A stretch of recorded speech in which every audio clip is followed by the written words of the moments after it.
What is going on, everybody? This is the Championship Rounds. I am John Ramdeen. He is Robin Black. Our man Mark back there making everything happen. Dana White said the Georges St-Pierre Michael Bisping ship has sailed until it needed to sail again, and it looks like it's official. This fight is going to happen, and they just had to stick to their guns. They had to bully the boss. Like this is the fight we both want. This is the fight the fans want.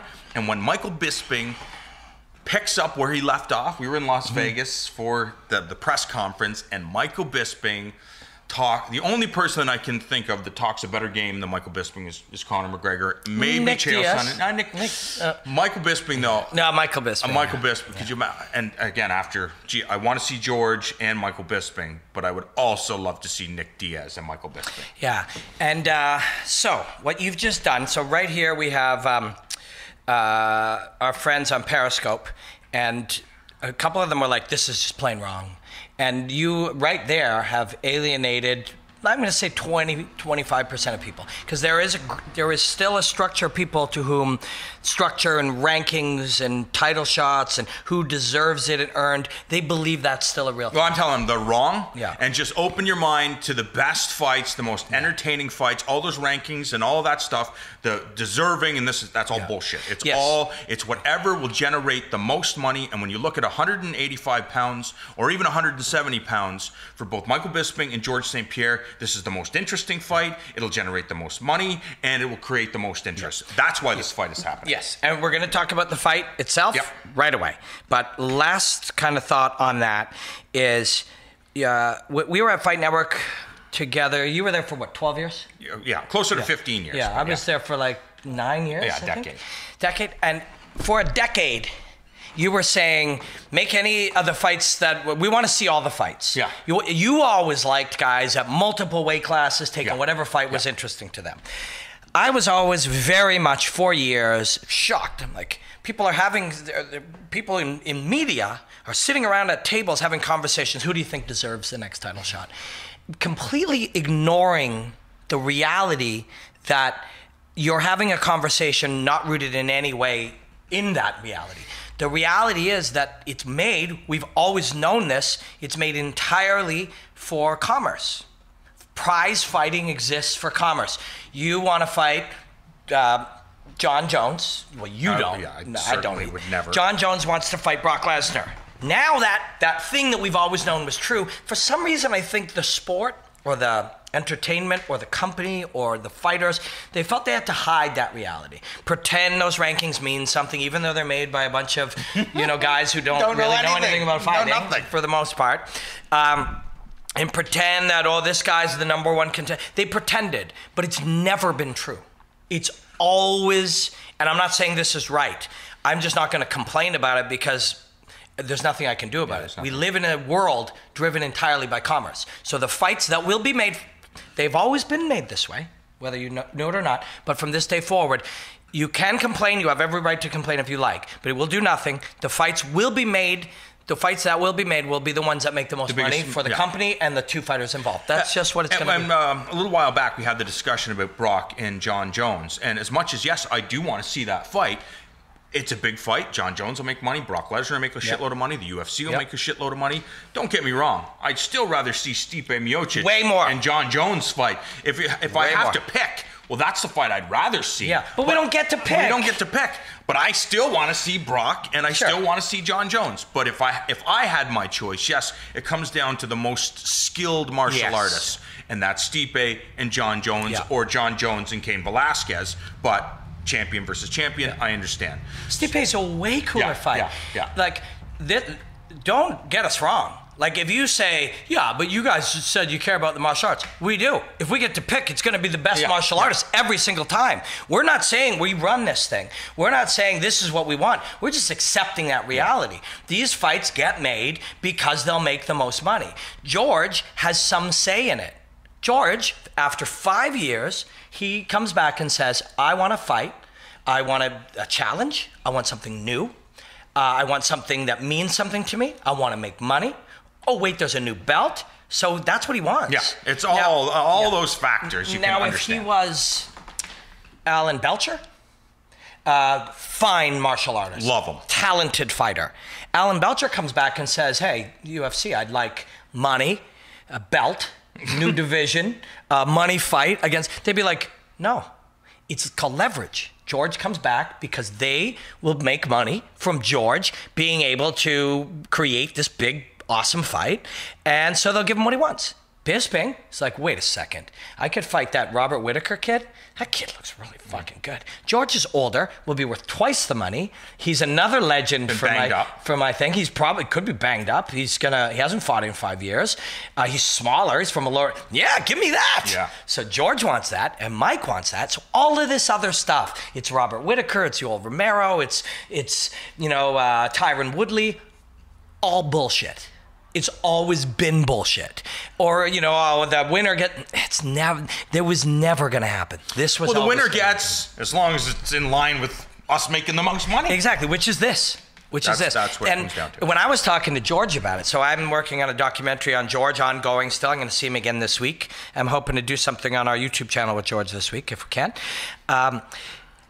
George was saying, oh man, well, after the Bobby Knuckles fight, he's like, oh, I bet he doesn't mind if Mike and I fight first. He'll make way more money. Yeah, of course. Of course he's going to make way more money. So I'm Robert Whittaker, and I'm like, okay, give me that Michael Bisping fight. I'm ready. I'm the interim champion.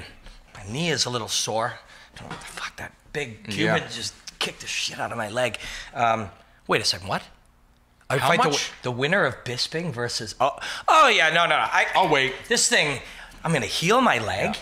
I'm going to get way better. And in the process of healing, becoming stronger, better, getting a break, learning a bunch of shit, you're going to pay me twice as much to gain all that? Yeah. Of course you're going to do that. Of course I'm waiting. Of course you're going to do that. So, but the fight itself, I know we've taken... 20 minutes to get to the fight itself, which is very unlike us, because usually... We're setting everything up. Yeah, we are. It has to be set up this way. And podcasts, literally, there are people who are like, dude, get to who you got. They're probably not our biggest consumers of this podcast. Who do I got? I think it's going to be one of GSP's most entertaining fights ever in his entire career because of the way Michael Bisping fights. He is... In my opinion, of all the big name fighters that ever fought in the UFC, Michael Bisping is the most underrated of all of those guys. Ever, maybe. People don't realize how good he is everywhere. Yeah. And how, because he's such a hothead, they don't understand his intellect. That's a really good point. And they think he's just always fired up when... Again, Michael Bisping just seems, even though he fights sometimes frantically, there's a calm nature to him inside the cage. He talked to us maybe a year and a half, 2 years ago, about how he always told himself he needed that hate. Yeah. He needed that fire or passion, whatever word you want to use. And then he realized later that he won despite it, not because of it. That being calm and focused and having his shit together made him way better. There are these weird beliefs that people have because they hear them. Bisping is incredibly skilled. And he comes about it. How you build these guys changes them. So we take the old Matt Hughes prototype. We got this killer, rugged wrestler, farm boy with all kinds of strength. Let's teach him to throw a right hand and then get him on the ground, smash. You get or choke you in his arms. Yeah, you get what you get. Then you got Georges St-Pierre, this beautiful striker who loves jiu-jitsu, who loses a fight in the chaos of the open field against little Matt Serra, who earned that. Matt Serra, you were the welterweight champion. You beat Georges St-Pierre. You have that forever, and you deserve that. But because of that, it's like, oh, I need to minimize risk. And so he focused, because George is capable of learning at such a high speed, he focused on wrestling to minimize risk. Jab to keep you outside, and when you try to get aggressive, you either stay out there and he does jab surgery on you until you're done, like, caves in your orbital bone or whatever, or you must get aggressive. When you do, he takes you down. And he developed that out of a risk minimization desire to minimize risk. And it's still part of who he is to this day. Why this fight exists is because it's the most value for what he believes is the most logical risk. So you think, like, he comes out, he's jabbing. Well, Michael Bisping's a jabber too. Yeah. So how do things unfold? Is George going to try to shoot one of his doubles? Because Michael Bisping, good luck. Yeah, I love this fight, and it's very hard. I liked both guys personally. Yeah. George, I'm around him a couple days a week for the last couple months, and I've trained with him and stuff. But Mike is one of my favorite fighters, and I really dig the dude. He's smart, and he's so much more than people understand. But so we're talking about how they're built. Mike was literally built with, I'm fucking tougher than all of you, so fuck all you. Yeah. That was his root martial art. Yeah. That was literally like some guys, jiu-jitsu guys that learned to do other stuff. Some guys were boxers who learned to stop takedowns, and newer guys, they developed well-rounded. Some were great athletes that they taught. Michael Bisping was tougher than you. Yeah. Everybody. Tougher than everybody. And then developed the skill. Outworked everybody. Yeah. And he was driven. And he just refused to not get what he wanted. And then, developed all the skills around it. That's fucking hard. Yeah. That's really hard. And there's a lot of reasons he's probably one of the toughest fights that George could possibly find right now.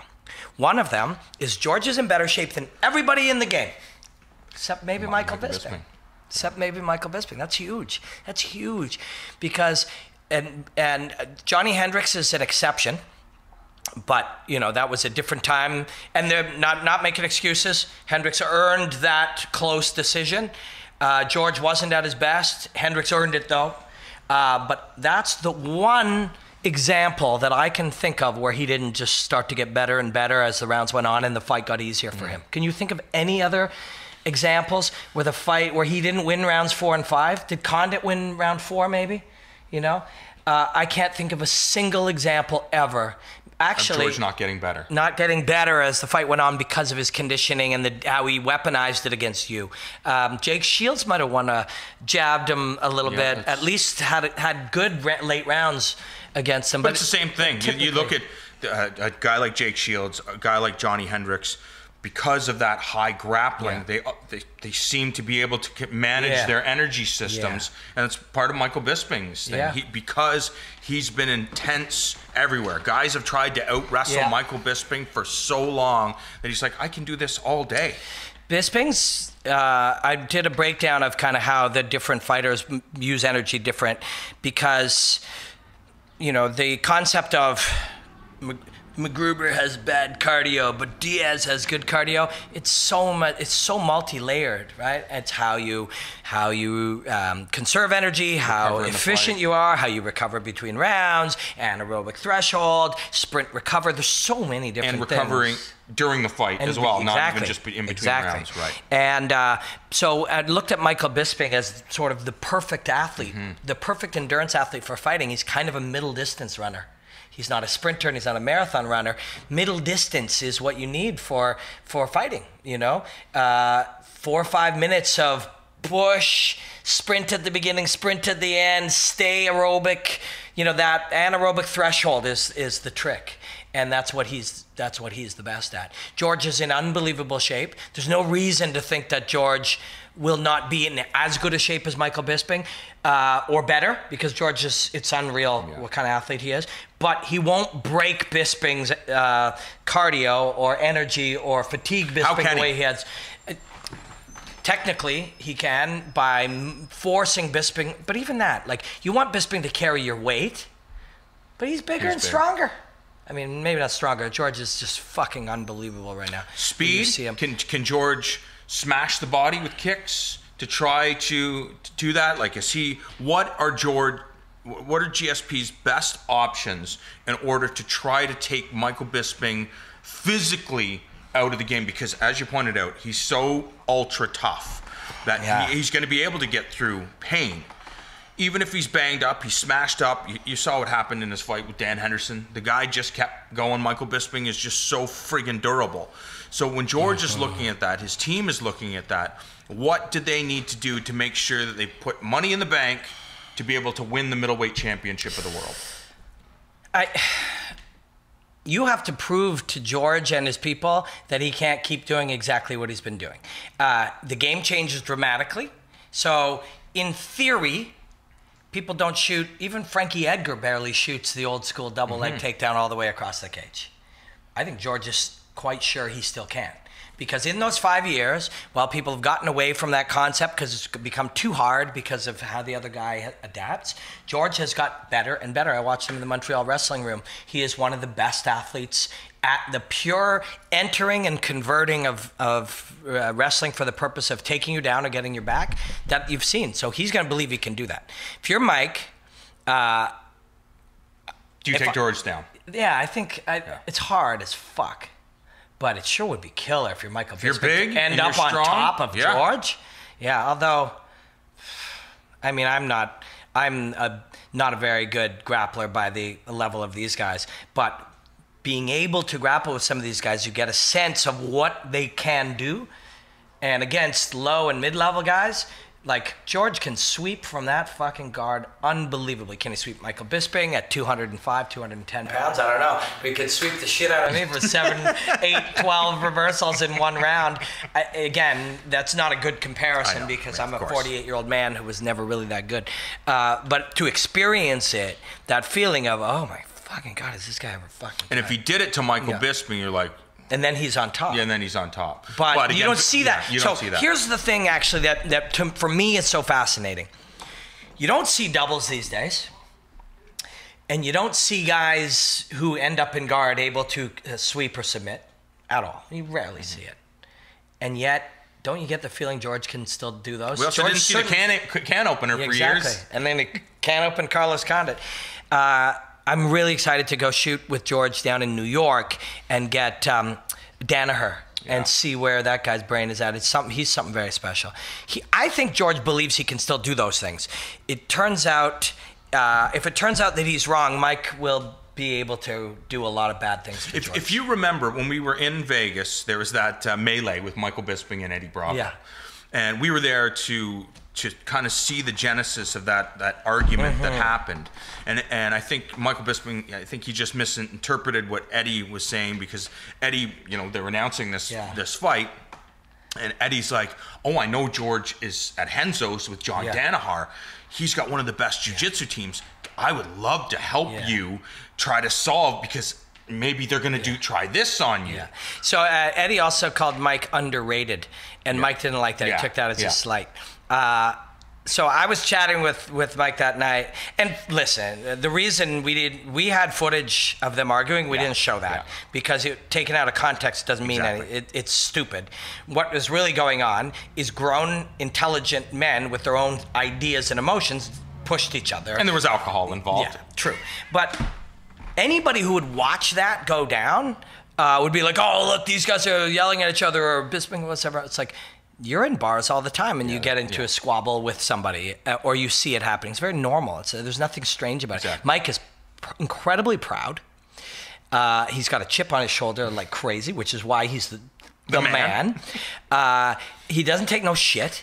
And he doesn't, if he gets the feeling that you're implying that he's underrated, I've had people say, oh man, you're one of the most underrated analysts. What the fuck do you mean? What do you mean? I'm not going to go all Bisping on him. But Bisping, he was a little loaded. I grabbed his arm because we had been chatting and he was like, yeah, let's go have some drinks later, mate. And so I go grab a vodka Red Bull thinking I will distract Mike by offering him a vodka Red Bull. And he's kind of pulled away from me. And then listen. That's really what Michael Bisping needed. More booze. I know. And Red Bull. Red Bull, right? But he's what I like he can about beat George for sure. Yes, and George of course can beat him, and we're going to end up. The people are, you got to do a breakdown of that. Really? Because I have vodka Red Bull. It's actually coffee, but all over my face. Any breakdown of this is literally going to use 5-year-old footage, and I've trained with George. I've been in the room with George 6 or 7 times of him training every individual element and training them all together. I've sparred with George in karate, which he's doing a lot of, and I've rolled with George, and he is not at all the same guy. Yeah. So there's no breakdown to do unless there's no footage to use. Well, and if you see anybody say, George jabs this way and he enters like this, he doesn't do those things anymore. He's different now. What is the reinvented GSP? What I find interesting about it is, so the double leg doesn't work, and that's a massive generalization. And even if people believe that's true, all that means it will work in a few months. As people stop doing it, they'll stop defending it, and it'll become. So George will change it. His entry will be different. Just disguise it. Yeah, the way he reacts will be different. What he does to your reaction will be different. So he doesn't shoot it the same at all anymore. He doesn't travel distance the same anymore. He's got a different stance than he used to have. He's light on his feet in a very different way until it's time to make contact with the floor. He's just very, very different. Because in 5 years, you should be different. 5 years is a long time. It's a long time. Yeah. And he has trained like a professional athlete almost that entire time. 2 weeks to go do paleontology and, 5 days off in Paris. But even when he goes to Paris, he trains every day. And when he goes anywhere, he trains every day. It's all the guy does. I personally like him. He's a very kind and intelligent and smart man. You learn a lot by watching his work ethic. But his friends and Rodolphe, his agent and stuff, they think he has the most boring life in the universe. He's a millionaire. He's a handsome, famous millionaire. And they think he has the most boring life in the world because all he wants to do is train and get better. That's all he does. That's the only thing that drives him. Every now and again, he will go to a nightclub that plays really bad French hip-hop. And get bottle service like once a month. But wasn't that one of the reasons why he stepped away from the sport, is because of the compulsion and the obsession of constantly being ready to do battle with the most dangerous men in your weight class, or in this case, the world? Yes. And so in typical fashion of somebody like this, all that did was allow him to train without that type of fear or intensity or anxiety or stress, which just made him better. Like he never hated or soured on training. That's all he likes. It's all he's into. I mean, but it started, that idea that you're the best, and then the next wolf comes up and fights you and you beat it, and then the next one's watching, when he gets bit, he tries to do this, okay. And then that wolf is eating. And while you're up there, George never did this, or not a lot, but what do you do if you're the wolf at the top of the hill? You have all the wolf bitches, you have all the food, they're dropping it off, you start eating, all the wolf bitches are everywhere, and the food. Pretty soon you're fat, you're out of shape, you're slow, and those young, hungry guys, if they can beat you, they get all the wolf bitches, and they get all the food, and so they get hungrier and hungrier, and you start thinking of that over a couple of years. Man, that'll be an exciting couple of years. At year 5, that'd be pretty draining, and at year 7, now it's like, is my entire life just getting ready for that next wolf, and what did he just learn from seeing me here? And he's getting better. Now he brought in these other coaches, and now that he's going to fight me, he's got 5 months and a budget to bring in other wrestlers, and he just crushed under it. But the training was never the problem. His answer to stress was go train more. So his answer to freedom was go train more. That's all he does. If you're Michael Bisping and the fight starts, do you have one goal in mind? I'm just going to punch this guy in the head, and if he doesn't react, I'm just going to keep punching him in the head? Yeah. And you know why we love Michael Bisping so much? Because he'll do that. He fucking keeps it simple. Yeah. He's like, I'm a better man than you.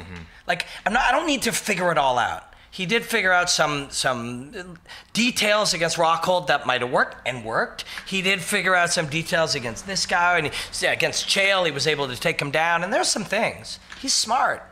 But mostly he's just like, I'm fucking better than you. I've always been a better man than you. I'm tougher, I got a bigger dick. But just like, because whatever you say it is, those things. I know, but he fights like that's real. Yeah. And though there's moments where you beat him up, and he's like, I'm in better shape than you, and he usually is. So I'll get it back, and when I do, you'll fucking feel it. Like he's still fucking fighting the way a British thug would fight. Like, it's really cool. He'll be the last of that generation that can fight with that mindset. You pointed out, George, his absence from the sport of mixed martial arts, now going into a championship fight, 25 minutes against a guy who's been active. Does that matter? I think, like, George hates fighting. Like, he hates fighting. But when he shows up, he is going to go to the end. And then once he gets into that mode, he's good to go. I don't think even Michael Bisping can make Georges St-Pierre experience that little bit of doubt and fear that happens when you are exhausted. But now that he's bigger, can he weigh on George for 3 rounds and force George to use energy and then get him into a round 4 where it's like, fuck, I never did this against a middleweight before? It's possible. It's definitely possible. I mean, if I'm Bisping, I want to win rounds 4 and 5 against a guy that almost never loses round 4 and 5. And if you're Michael Bisping, you actually kind of want a Georges St-Pierre version of the Anderson Silva fight. Right. You know, I got to win 3 rounds. One of them I'm going to win by just fucking being tougher than you. One of them I'm going to win by making the right choices at the right time. And the 5th one I'm going to win because I'm going to fucking win it. And you know what I mean? That's how he has to. That's how you go to try to add Georges St-Pierre to it, and then retire and get the fuck out of there and go enjoy your life and your family. How valuable is a teammate and friend like Francis Carmont for George? Was he big? He's big. Yeah. He's long. He's a guy that's been considered at the top of the division, and I know George that's his boy. How heavily do you rely on somebody like that? Yeah. Or does that matter? I never really thought of it until you kind of brought it up right now, but the size, the one thing that as I've been watching George, and I'm seeing all these things, holy fuck, he can move like that. That's I know why he's training that. Oh man, on top, he developed this thing, controlling the chin for this. I know why, and I can connect the dots on all of these things he's doing and how they'll work against Michael Bisping. But the one thing I haven't seen him spend any specific focus on is size. I haven't really seen him do that. Because if Bisping can trap him up against the cage, just constantly force George's going to try to turn. It's like, I just want him to use energy. Yeah. I think that is such a real advantage. And Bisping is big, but he's also strong. He's also rugged. He's also tough. He's crafty. All of that, I think, if I'm Michael Bisping, I'm revolving a lot of my thinking around the fact that even if George does feel strong, and these guys are saying he's 205 pounds, which he is. George is, he's big. I'm still bigger and stronger. And even if I'm not, I will be later in the fight. I'm going to feel it. He's really a welterweight. And no matter how much weight he's packed on, his bones are still the size that they are. My skeleton is bigger than his. My pelvic bone and my my backbone and my shoulder blades and the structure of Michael Bisping's bigger than George. And even if at first you push him up against the cage, holy fuck, this welterweight's strong. That'll change. You got to believe that's going to change as the fight goes on. But if you're Mike, do you have to believe it, or do you just force it? Because if you believe, he's eventually going to get tired. Fuck, this guy isn't getting tired. What's going on? Do you now have to force that? And how long do you wait before you force that? Because shit, we're in round 4. I thought for sure I'd be able to kill him in these last 2 rounds. For me, the most interesting aspect of this fight is going to be who is able to, and so, what would be the term people used to use? Push the pace, okay? Push the pace, or raise the temperature, or make him work, and push the pace sometimes means we're going to make things happen fast. Sometimes that's not the right term either, because they're going to happen heavy, or they're going to happen grindy, or they're going to happen like quicksand. We're not pushing the pace, but we're making it hard. So whatever version of that, both of these guys have used that concept. They've weaponized their conditioning. Both guys have done that their entire career. And both guys know that if something is just a little tricky right now, if I just push myself, it'll fatigue him and I can handle it better. And if we're both in a hypoxic state right now, I'm better in that state. But they'll both be facing the first time that's not been necessarily true. And sometimes that comes down to strictly balls. You have to believe it. We're both fatiguing. It's also a thought process. When you're training and you're tired, you know how hard it is to remind yourself that he feels the same as you and know what that means? It's so hard. I can only imagine, especially in a real fight scenario, because after training, I just don't have anything. Yeah, and at a low level of MMA fight, at 3 minutes of round 1, you don't either. And you literally need to. If you recognize that, what you do is you start to doubt, oh my God, I couldn't handle this when I was ready, and now I'm tired. Now what's going to happen? And that's what happened to Conor McGregor in round 3 with Nate Diaz. He downward spiraled himself. And some guys will deny that after. The only way to make that never happen again is accept that it's true. I failed for this reason, so how do I correct that? But round 5 of a fight with Georges St-Pierre, where you each have 2 rounds, it'll be up to the guy who's going to have the most balls. And Michael Bisping's going to be confident in every fight with every man on earth that that's going to be him. And so George, I've been here. I can push through these scenarios. Yeah, and it's weird because Michael's will be rooted in who he is and how he grew up and fuck him. And George will be rooted in some type of martial arts knowledge of philosophy. Self. Yeah. And I sure as hell hope that comes down to that round 5, because that'll be one of the greatest rounds we've ever seen. It'll be, and maybe not in ways that everybody will see it with jumping spin kick or some crazy move, but what it is inside the bodies of the and the minds of these two guys will be something very, very special. And I'm going to be there, I'm pretty sure, because I'm following George around for this doc.